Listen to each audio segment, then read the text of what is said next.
16 నుంచి 26. ఈ రెండవ రోజు సువార్త మహాసభకు ఏర్పాటు చేయబడిన ఈ యొక్క దానియేలు గ్రంథము నుండి 3వ అధ్యాయము 16 వచనం నుండి 26 వచనం వరకు చదువుకుని దేవుని మహిమపద్దామండి. పద్రకును మేషకును అబేద్నెగోయు రాజుతో ఇలాగో చెప్పిరి, నెబుకద్నెజరు యందును గురించి నీకు ప్రత్యుత్తరం ఇవ్వవలెనన్న చింత మాకు లేదు. మేము సేవించుచున్న దేవుడు మండుచున్న వేడిమగల ఈ అగ్నిగుండములో నుండి మమ్మను తప్పించి రక్షించుటకు సమర్థుడు.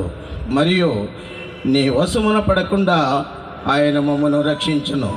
ఒకవేళ ఆయన రక్షించకపోయినను రాజా, నీ దేవతలను మేము పూజించమనియు నీవు నిలవబెట్టించిన బంగారు ప్రతిమకు నమస్కరింపమనియు తెలుసుకొనుము.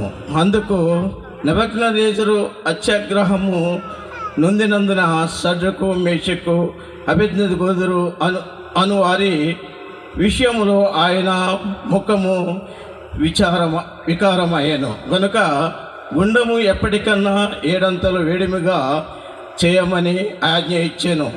మరియు తన సైన్యంలో నుండి బలిష్ఠులో కొందరిని పిలువనంపించి షడ్రకు మేషకును అబేద్నెగోరును బంధించి వేడిమి కలిగి మండుచున్న ఆ గుండములో వేడిని ఆజ్ఞయిగా వారు వారి అంగీలను నిలువుటంగీలను పైన వస్త్రములను తక్కిన వస్త్రములను తీయకయే ఉన్న పాటున ముగ్గురిని వేడిమి కలిగి మండుచున్న ఆ గుండమును పడవేసరి.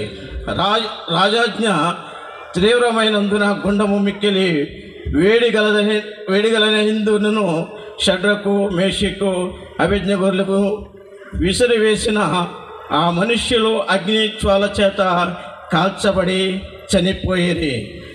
షడ్రకు మేషకు అబేద్నెగోరును ఆ ముగ్గురు మనుష్యులు బంధింపబడిన వారై వేడిమి మండుచున్న ఆ గుండములో పడగా రాజు నెబుకద్నెజరు ఆశ్చర్యపడి తీవ్రముగా లేచి,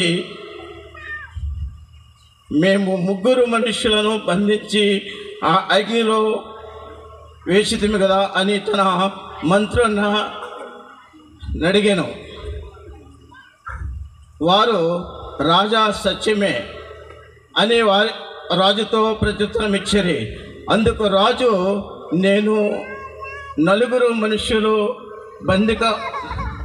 బంధకము లేక అగ్నిలో సంచరించుట చూచుచున్నాను.